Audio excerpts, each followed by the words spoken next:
Hello students, स्वागत है आपका अजय पांडे लेक्चर्स के इस नए वीडियो में। आज हम लोग क्लास 12 केमिस्ट्री में ठोस अवस्था नाम का जो लेसन है उसमें जो टॉपिक पढ़ने वाले हैं उसका नाम है संकुलन क्षमता, पैकिंग एफिशिएंसी। ये टॉपिक बोर्ड परीक्षा की दृष्टि से बहुत ही महत्वपूर्ण है और यह बहुत ही आसान है। तो आइए इस टॉपिक को शुरू करते हैं।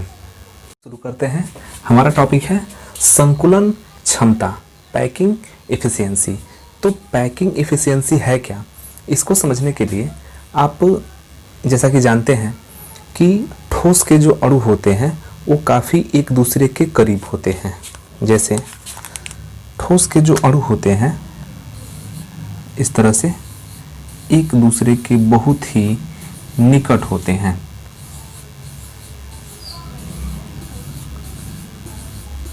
इस तरह आप लोग पहले से इस बात को जानते हैं कि ठोस के अणु एक दूसरे के बहुत ही क्या होते हैं, निकट होते हैं, जिसके कारण उसका आयतन और आकार दोनों क्या होता है, निश्चित होता है।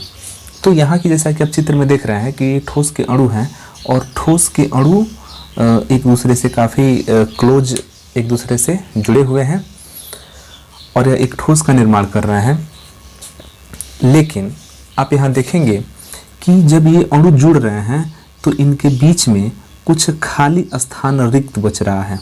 आप यहाँ ध्यान देंगे तो जब भी ठोस के अणु या कोई भी द्रव्य हो, तो हम यहाँ पर जनरली ठोस की बात करेंगे।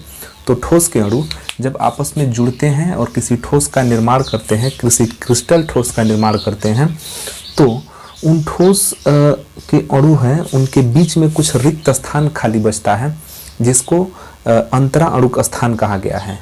लेकिन यहाँ पर जिस ठोस का भी निर्माण हो रहा है, तो क्या ये जो अवयवी कण हैं ये पूरे ठोस को कवर किए हैं, पूरे ठोस को घेरे हैं? तो आपको जवाब मिलेगा कि नहीं घेरे हैं, क्योंकि देखिए ठोस के अणु तो यहाँ पर हैं, ठोस का निर्माण हो रहा है, लेकिन फिर भी कुछ स्पेस यहाँ बीच में क्या दिखाई दे रहा है, खाली दिखाई दे रहा है। इसका मतलब कि जितने आयतन में आपका ठोस बना है उतने आयतन में अणु नहीं है, उससे कुछ कम आयतन में है, क्योंकि कुछ स्थान क्या है, रिक्त है। मतलब कि ये ठोस जितने आयतन का है अणु उतने आयतन को नहीं घेर पाए हैं, उससे कुछ कम आयतन को घेरे हैं। तो इसका मतलब यह हुआ कि कुछ स्थान यहाँ पर क्या है, रिक्त है। तो अगर हम हम यहाँ पर एक घन की अगर बात करें, जैसे मान लीजिए कि एक कोई घन है और इस घन में हम अणुओं को रखें, इस घन में हम अगर अणु को रखते हैं तो फिर वही कंडीशन आएगा कि बीच में कुछ क्या होगा, रिक्त स्थान बचेगा। और इस घन में हम अणु को व्यवस्थित कर देंगे तो जो ठोस का निर्माण होगा उस ठोस का आयतन तो घन के बराबर होगा, लेकिन ठोस के जो अणु हैं वह उस घन के संपूर्ण आयतन को कवर नहीं कर रहे हैं, उसमें से कुछ आयतन क्या हो रहा है, रिक्त बच रहा है। और इसी को हम लोग पहले क्या कहते थे, अंतरा अणुक स्थान, कि ठोस के जो अवयवी कण होते हैं एक दूसरे के अत्यंत निकट होते हैं और उनके बीच में कुछ रिक्त स्थान शेष बचता है, जिस रिक्त स्थान को अंतरा अणुक स्थान कहा जाता है। तो वही चीज़ यहाँ पर है। तो अब तक के हमारी बातों से ये तो क्लियर हो चुका है कि जब ठोस के अवयवी कण एक दूसरे से जुड़ते हैं तो उनके बीच में कुछ रिक्त स्थान शेष बचता है। इसका मतलब कि ठोस का जो कुल आयतन है उसको अवयवी कण पूर्ण रूप से ढक नहीं पा रहे हैं, पूर्ण रूप से कवर नहीं कर पा रहे हैं, कुछ रिक्त स्थान शेष बच जा रहा है। तो उस रिक्त स्थान के शेष बचने में यहाँ पर एक लॉजिक काम करता है कि जैसे मान लीजिए कि कुल ठोस का जो आयतन है, ठोस का कुल आयतन, लेकिन उसमें अवयवी कण जो उस ठोस में अवयवी कण जो व्यवस्थित हैं वो तो संपूर्ण आयतन को कवर नहीं कर पा रहे हैं, उसमें से कुछ आयतन को क्या कर दे रहे हैं, रिक्त छोड़ दे रहे हैं, कुछ जगह खाली बच जा रहा है, और अधिकांश जगह को कवर तो कर रहे हैं लेकिन कुछ जगह क्या हो रहा है, खाली बच रहा है। तो अवयवी कोणों द्वारा घेरा गया आयतन, ये कोणों द्वारा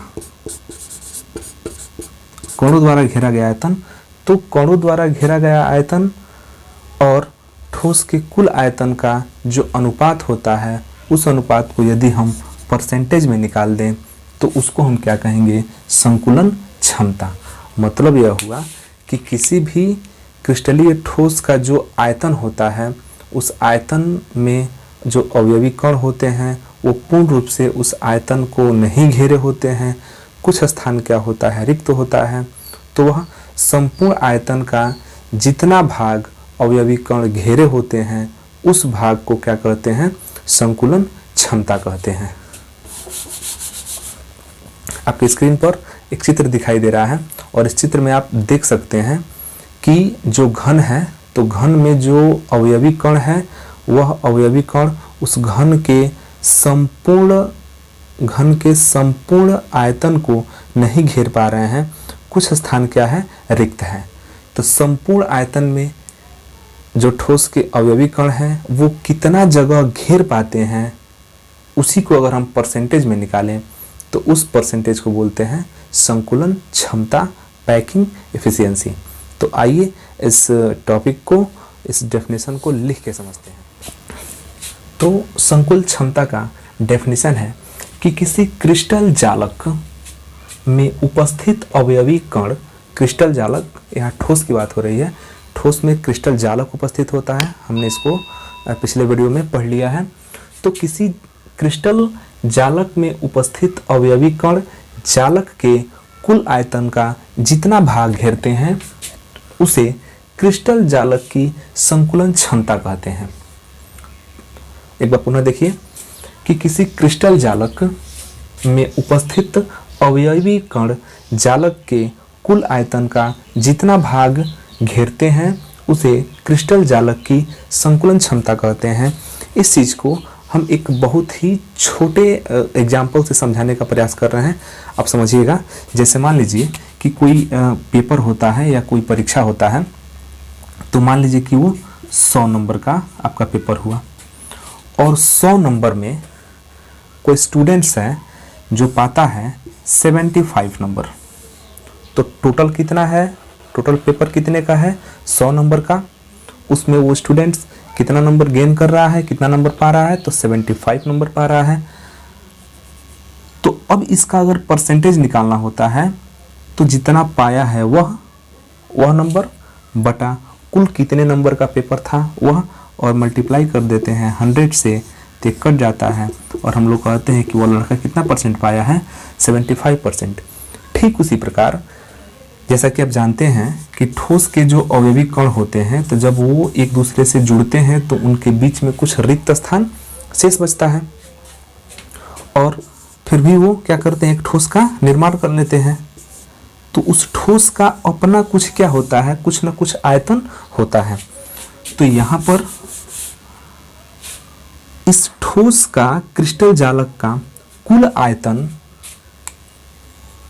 में यह अवयवी कण जितना आयतन घेर पाते हैं उसी भाग को हम क्या बोलते हैं, संकुलन क्षमता बोलते हैं। जैसे मान लीजिए कि आपका ये ठोस है, तो इस ठोस का संपूर्ण आयतन कितना है, 100 है। जैसा कि हमने उदाहरण बताया था कि पेपर जो आपका कितने नंबर का है, 100 नंबर का है। तो ये आपका ये क्रिस्टल जालक है और क्रिस्टल जालक का संपूर्ण आयतन कितना है, 100 है। लेकिन इसके जो अवयवी कण है वो जुड़े हैं, तो उनके बीच में कुछ रिक्त स्थान क्या बच गया है, शेष बच गया है। ठोस का निर्माण तो हुआ है लेकिन इनके बीच में कुछ रिक्त स्थान शेष बच गया है। इसका मतलब यह हुआ कि ये जो अवयवी कण है यह ठोस के संपूर्ण आयतन को घेर नहीं पाए हैं, उसमें कुछ स्थान क्या हुआ है, रिक्त बच गया है। तो कितना घेरे हैं, तो हम मान लेते हैं कि आपका 100 सेंटीमीटर स्क्वायर का, आपका 100 सेंटीमीटर क्यूब का आपका जो संपूर्ण आयतन है, उस आयतन में ये 90 आयतन क्या कर लिए हैं, घेर लिए हैं और 10 आयतन क्या है, रिक्त है। तो संपूर्ण आयतन नीचे हो गया, मतलब कि किसी भी ठोस में अवयवी कणों द्वारा घेरा गया आयतन बटे उस क्रिस्टल जालक का संपूर्ण आयतन। और अगर इसका परसेंटेज निकालना है तो इसमें हम 100 से क्या कर देते हैं, मल्टीप्लाई कर देते हैं, और 100 से मल्टीप्लाई करेंगे तो ये आ जाएगा 90%। इसका मतलब कि जो अवयवी कण है वह इस संपूर्ण ठोस के आयतन का कितना परसेंट जगह घेर के रखे हैं, तो 90%। और यही 90% क्या कहलाएगा, इस ठोस की, इस क्रिस्टल जालक की संकुलन क्षमता। और यहाँ से अगर आप रिक्त स्थान भी निकालना चाहें तो चूंकि हमने क्या माना है, ठोस हमारा 100% है, उसमें 90% अवयवी कण क्या कर लिया है, घेर लिया है, तो रिक्त स्थान आपका कितना बच गया, इसमें से 100% में से 90% माइनस कर देंगे तो 10% आपका क्या है, स्थान रिक्त है। तो 10% हमारा संकुलन क्षमता नहीं हुआ क्योंकि वो रिक्त स्थान है।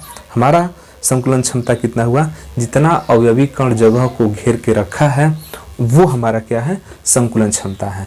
तो आप एक बार पुनः डेफिनेशन को समझिए कि किसी क्रिस्टल जालक में उपस्थित अवयवी कण जालक के कुल आयतन का जितना भाग घेरते हैं उसे क्रिस्टल जालक की संकुलन क्षमता कहते हैं।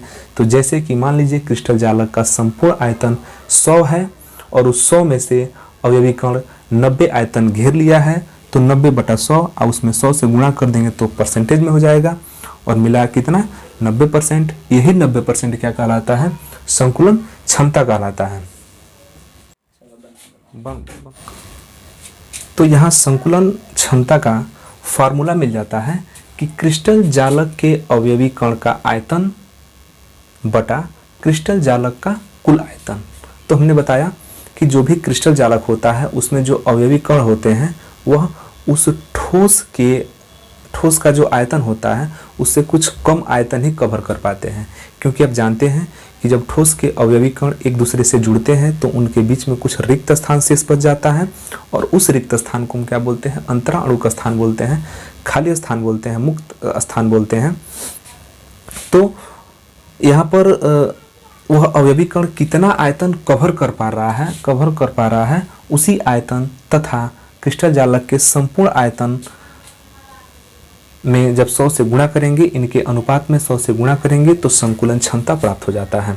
अब यहाँ पर क्रिस्टल जालक के अवयवी कण का आयतन निकालने के लिए हम यहाँ पर बेसिकली SCC, FCC और BCC जो एकक कोष्टिका होता है, आपने एकक कोष्टिका पढ़ा होगा, हमने पिछले वीडियो में पढ़ाया है एकक कोष्टिका, आप उस वीडियो को जाकर एक बार जरूर देखें कि वहाँ पर SCC, BCC, FCC इन सभी प्रकार की एकक कोष्टिकाओं के प्रभावी अवयवी कणों की संख्या हमने वहाँ पर निकाल कर रखा है, और उसका हम सीधे यहाँ पर डायरेक्टली उपयोग करने वाले हैं, क्योंकि हम यहाँ पर निकालने जा रहे हैं एकक कोष्टिकाओं की संकुलन क्षमता।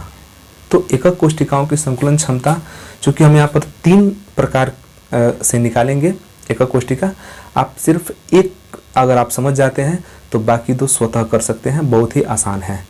लेकिन इसके लिए आपको एक मेन फार्मूला यही याद करना होगा कि क्रिस्टल जालक के अवयवी कण का आयतन बटा क्रिस्टल जालक का कुल आयतन, मतलब कि अवयवी कण संपूर्ण आयतन का कितना भाग, कितना हिस्सा घेर रहा है, उसी हिस्से को हम क्या बोलते हैं, परसेंटेज में निकाल देते हैं उसी हिस्से को, तो उसको हम संकुलन क्षमता बोलते हैं। तो यहाँ पर एक फार्मूला और इसको बनाया जा सकता है कि क्रिस्टल जालक के अवयवी कण का जो आयतन होता है वह निकालते कैसे हैं, तो उसको निकालते हैं, यहाँ पर लिखेंगे प्रभावी एकक कोष्टिका में। चलिए एकक कोष्टिका के लिए निकालते हैं P। इस फार्मूले को, बहुत इंपॉर्टेंट फार्मूला है कि एकक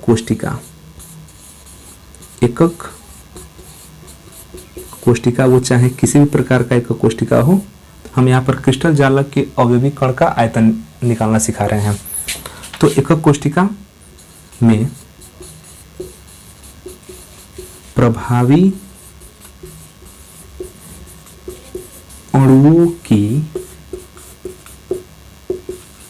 संख्या और गुणे एक अणु का आयतन गुणे एक अणु का आयतन।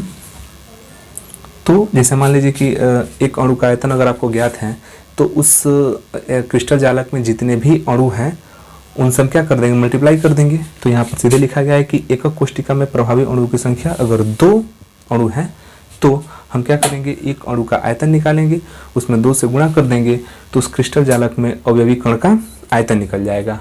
और नीचे बटा क्रिस्टल जालक का कुल आयतन बटा क्रिस्टल जालक, या एकक कोष्टिका लिख सकते हैं, या क्योंकि हम एकक कोष्टिका के लिए निकाल रहे हैं, या एकक कोष्टिका का कुल आयतन और मल्टीप्लाई कर देंगे 100 से, तो ये निकल जाएगा PE packing efficiency of unit cell. तो ये रहा हमारा फार्मूला। और आइए अब इस फार्मूले का प्रयोग करके हम BCC के लिए संकुलन क्षमता निकालते हैं, या BCC के अलावा आप FCC का भी निकाल सकते हैं या SCC का भी निकाल सकते हैं। तो इसमें से किसी एक का हम निकालते हैं, बाकी 2 आप स्वतः निकाल सकते हैं, हम तरीका बता देंगे। बहुत ही आसान है, केवल फार्मूले में थोड़ा सा बदलाव करना होता है, अंकों में केवल बदलाव करना होता है, बाकी सारा चीज़ एक ही जैसा होता है।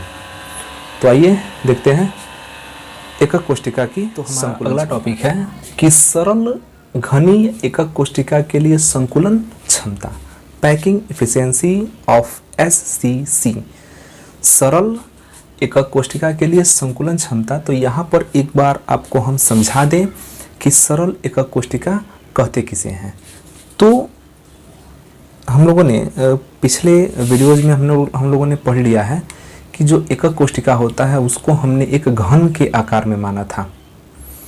एक बार हम पुनः बता दें कि आप पिछला वीडियो जरूर देखें, जहाँ पर हमने एकक कोष्टिका को बताया है, एकक कोष्टिका के प्रकार को बताया है और एकक कोष्टिका में प्रभावी अणुओं की संख्या को बताया है। तो आप उस वीडियो को जरूर देखें, तभी ये टॉपिक आपको अच्छे से समझ में आएगा, क्योंकि उसका हम सीधे सीधे यहाँ पर उपयोग करने वाले हैं। तो लेकिन एक बार हम पुनः बता दे रहे हैं कि सरल एकक कोष्टिका कहते किसे हैं। तो जैसा कि आप जानते हैं कि एकक कोष्टिका को हमने किस आकार में माना था, घन के आकार में माना था।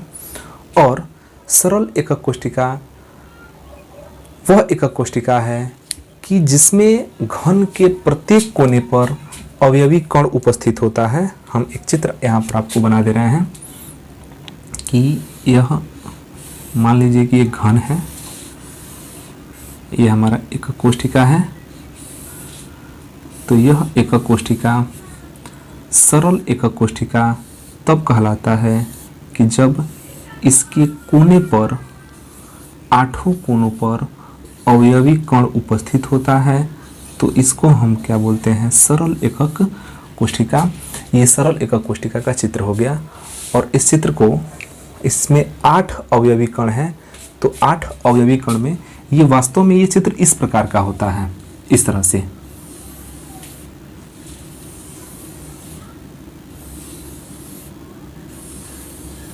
देखिए 4 एटम इसके आगे होते हैं, 1 2 3 4 अवयवी कण आगे और 4 अवयवी कण पीछे, जैसा कि आपको चित्र में दिखाई दे रहा है। एक यहाँ पर चित्र दिखाई दे रहा है व्हाइट बोर्ड पर, और एक आपके स्क्रीन पर चित्र दिखाई दे रहा है। उसको देखकर आप समझ लीजिए कि यह जो व्यवस्था है वह एक्चुअली में इस तरह का व्यवस्था होता है। अब हम अपनी सुविधा के लिए हम इसको ऐसे बनाते हैं।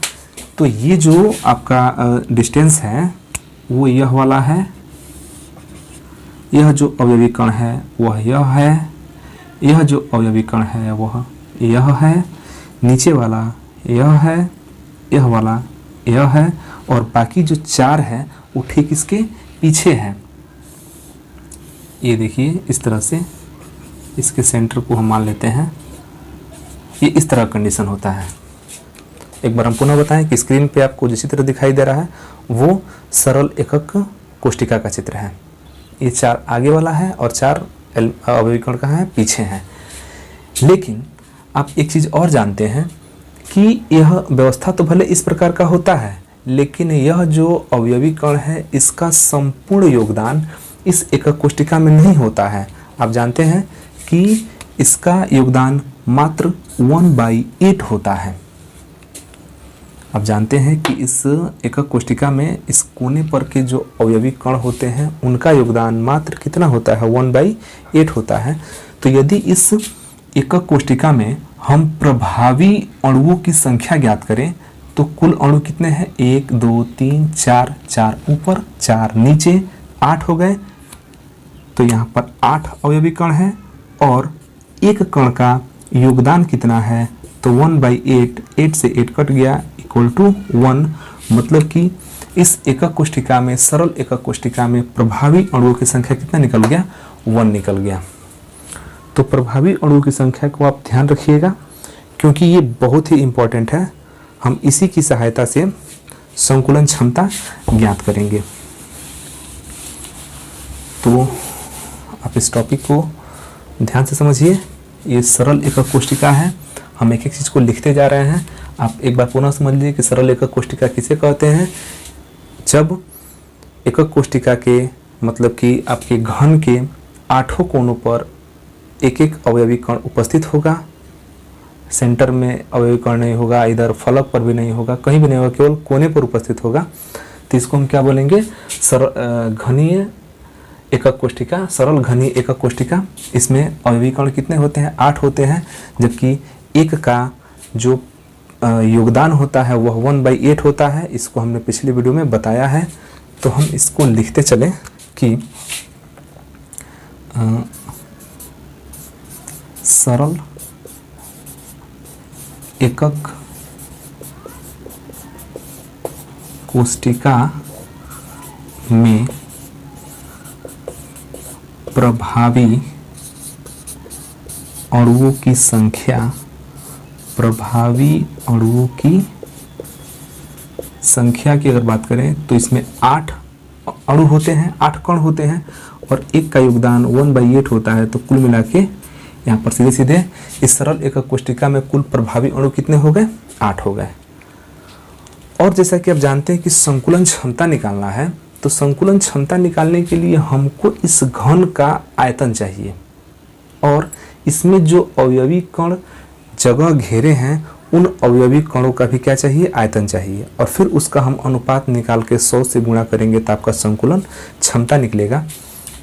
तो उसके लिए इसीलिए हमने क्या निकाल दिया, प्रभावी अणुओं की संख्या निकाल दिया। प्रभावी अणुओं की संख्या कितना आ गया, 1 आ गया। और अब हम इसके आयतन को निकालने का प्रयास कर रहे हैं। तो चूंकि यह एक घन है, तो घन के आकार का है, तो हम मान लेते हैं कि इस एकक कोशिका जो घन के रूप में है, घनी एकक कोशिका, इसकी भुजा कितना है, a है। तो मान लेते हैं कि माना घनी एकक कोशिका की भुजा a तथा उसके कोने पर उपस्थित अवयवी कणों की त्रिज्या r है। तो ये मानना बहुत ही ज़रूरी था क्योंकि इसको नहीं मानेंगे तो कैलकुलेशन हमारा नहीं हो पाएगा। और आप इसको याद रखिएगा, बहुत ही इम्पोर्टेंट है और बहुत ही आसान है। क्या हमने लिखा कि सरल एकक कोशिका में प्रभावी अणुओं की संख्या 8 × 1/8 = 1। इसको तो हमने पिछले वीडियो में बता दिया है, हम यहाँ डायरेक्टली लिख रहे हैं। और यहाँ पर हमने क्या माना कि माना घनी एकक कोशिका की भुजा a तथा उसके कोने पर उपस्थित अवयवी कणों की त्रिज्या r है।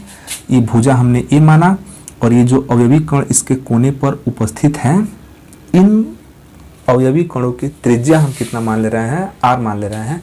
अब इसको थोड़ा सा बनाते हैं 3D में। तो यह जो अवयवी कण है वो यह है, ठीक।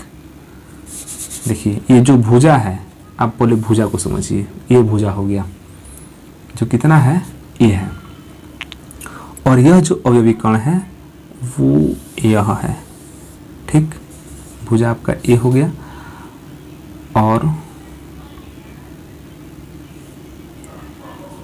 और यह जो अवयवी कण है वो यह है। आपको ध्यान देना है कि ये जो लाइन है वो यह भुजा हो गया। ठीक, यह वाला ए हो गया और यह जो अवयवी कण है वो यह है, यह अवयवी कण यह है। फिर नीचे अगर बनाएंगे तो एक यह बनेगा, एक यह बनेगा इस तरह से। ठीक, और एक इस तरह से बनेगा। तो ये भी आपका जो बनेगा यह ए बनेगा। ठीक, ये भी आपका जो बनेगा वो ए बनेगा, ये भी बनेगा तो यह ए बनेगा। जैसा कि आप एक चित्र देख रहे हैं स्क्रीन पे, उस चित्र को देख के समझ जाइए कि यह फ्रंट का है 4 अणु और 4 अणु इसके बैक में है। तो हमने माना है कि ये जो भुजा है वो कितना है, ए है, और अणु की जो त्रिज्या है वो क्या है, स्मॉल आर है। तो नीचे वाला फिलहाल 2 को हम मिटा दे रहे हैं, हम 2 ही पर समझाने का प्रयास कर रहे हैं कि ये तो आपका ए हो गया और ये आर है त्रिज्या। तो यहां से एक चीज स्पष्ट हो जा रहा है कि चित्र के अनुसार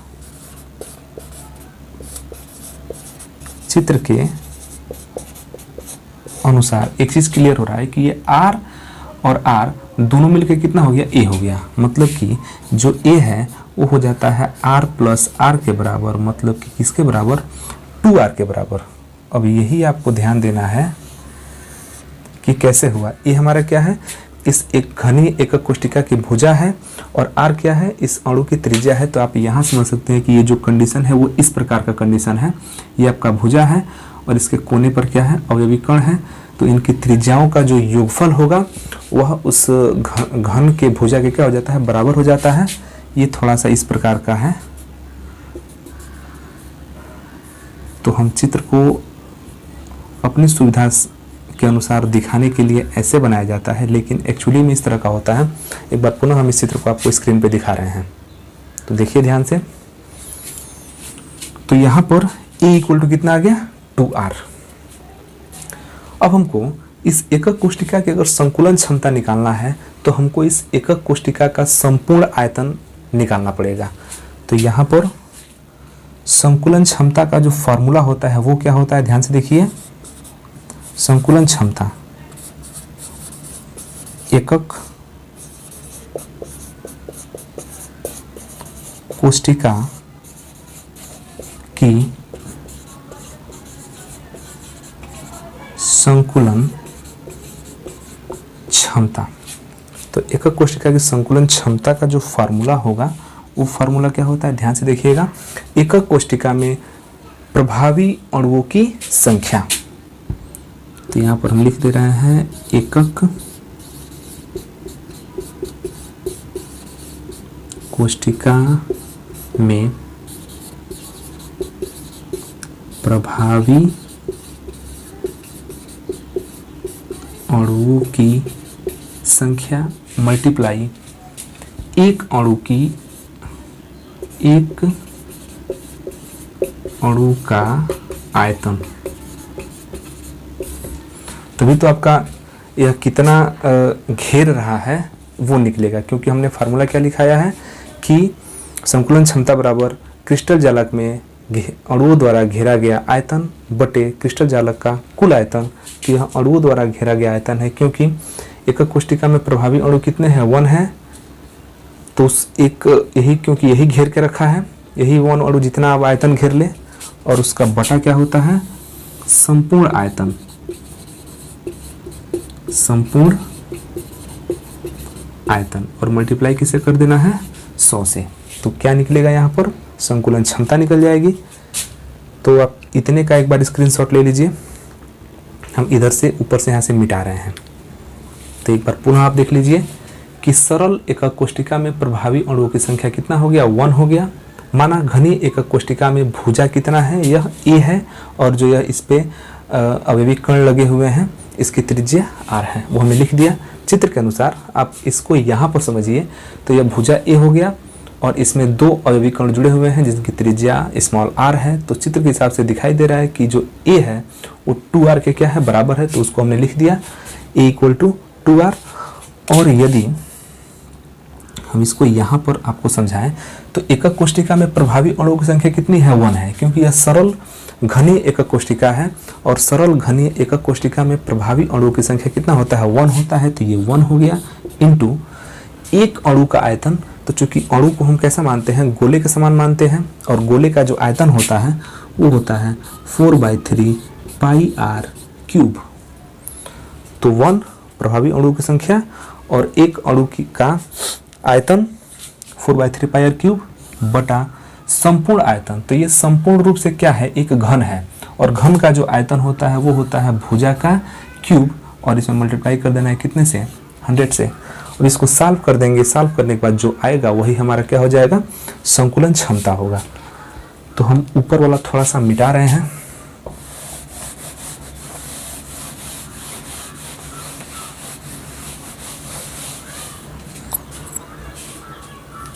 तो आप 1 से मल्टीप्लाई करेंगे, कोई दिक्कत नहीं होगा। ये आपका आ जाएगा PE डायरेक्टली लिख रहे हैं, पैकिंग एफिशिएंसी 4/3 पाई का मान 3.14 होता ही है। और इस R को आप वैसे ही रहने दीजिए, और नीचे हम A के बदले में देखिए 2R लिख रहे हैं, A के बदले में 2R। तो इस A के बदले में कितना हो गया, 2R। तो 2R का क्या हो जाएगा, क्यूब हो जाएगा। और इस हिसाब से जब आप देखेंगे तो 4 का गुणा कर देंगे ऊपर, तो देखिए 4 में 4 से गुणा करेंगे तो 4 चौके 16 हो जाएगा, 4 एकने 4, 1 5 हो गया, और 4 3 कितना हो गया, 12, और दशमलव लग गया 2 अंक के बाद। तो 12.56 r³ बटे 2 का क्यूब करेंगे तो 8 हो जाएगा, और r का क्यूब तो r³ ही हो जाएगा। तो r³ से r³ कट गया। हाँ, एक चीज़ यहाँ पर छूट रहा है, 100 से मल्टीप्लाई, और यहाँ पर भी 100 से मल्टीप्लाई हो जाएगा।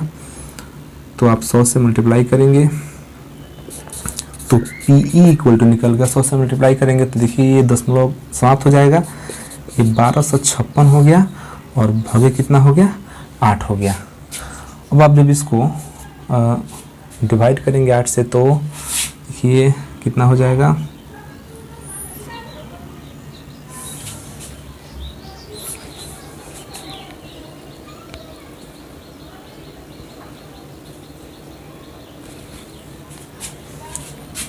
आठ से भाग कीजिए, देखिए कि छूट गया यहाँ पर जो नीचे यहाँ पर जो 3 है ना, 4/3, तो हमने यहाँ पर 4 से गुणा करा दिया, लेकिन 3 कहाँ चला गया, नीचे, यहाँ पर 3 छूट गया, 3। तो 3 × 8 कितना हो जाएगा, ये 24 हो जाएगा। और जब आप इसको 24 से भाग करेंगे तो भाग करने के बाद से ये आ जाएगा 52.4%। आप भाग करके देख लीजिएगा, यही चीज़ आएगा 52.4%। तो 52.4% क्या निकल गया, संकुलन क्षमता निकल गया। किसका, सरल घनीय एकक कोष्ठिका का। इसका मतलब कि सरल घनीय एकक कोष्ठिका में जो अवयवी कण है वो इस संपूर्ण आयतन का मात्र 52.4% आयतन ही घेर पाते हैं, कवर कर पाते हैं। बाकी स्थान क्या होता है, रिक्त होता है। तो आप यहाँ से अगर रिक्त स्थान भी निकालना चाहें,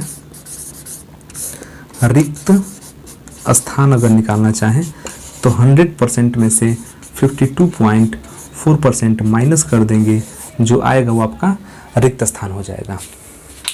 तो बहुत ही आसान कैलकुलेशन है, कुछ खास नहीं है। बस एक चीज़ ध्यान रखना है कि आप जिस भी एकक कोष्ठिका का संकुलन क्षमता निकाल रहे हैं उस एकक कोष्ठिका में प्रभावी अणुओं की संख्या ज्ञात होनी चाहिए और एक अणु का आयतन ज्ञात होना चाहिए। फिर संपूर्ण आयतन से भाग करेंगे और 100 से क्या कर देंगे, गुणा कर देंगे, तो उसका संकुलन क्षमता आराम से निकल जाएगा। और इसी प्रकार आप BCC और FCC का आसानी से निकाल सकते हैं। तो आप BCC एक बार हमारे पिछले वीडियो में जाकर देखिए, FCC भी जाकर देखिए, वहाँ पर आपको अवयवी कणों की संख्या निकालने के लिए पता चल जाएगा कि कितना होता है। और आयतन के लिए तो ठीक यही चीज़ है, 4/3 πr³ सबके लिए, बटे संपूर्ण आयतन सब तो घन में ही होता है। तो ये A³ सेम आता जाएगा, केवल यह अंक बदलेगा केवल या प्रभावी अणुओं की संख्या बदलती जाएगी और आपका रिजल्ट भी बदलता जाएगा। तो आप उसको स्वतः प्रैक्टिस जरूर कीजिए। आप इसका स्क्रीनशॉट ले लीजिए। और फाइनली ये वीडियो आपको कैसा लगा आप हमें कमेंट बॉक्स में ज़रूर लिखिए। और यदि आप हमारे चैनल पर नए हैं तो चैनल को सब्सक्राइब कीजिए। वीडियो अच्छा लगे तो लाइक ज़रूर कीजिए और अपने मित्रों के पास शेयर भी कीजिए। तो फिर मिलते हैं अगले वीडियो में एक नए टॉपिक के साथ। तब तक के लिए धन्यवाद।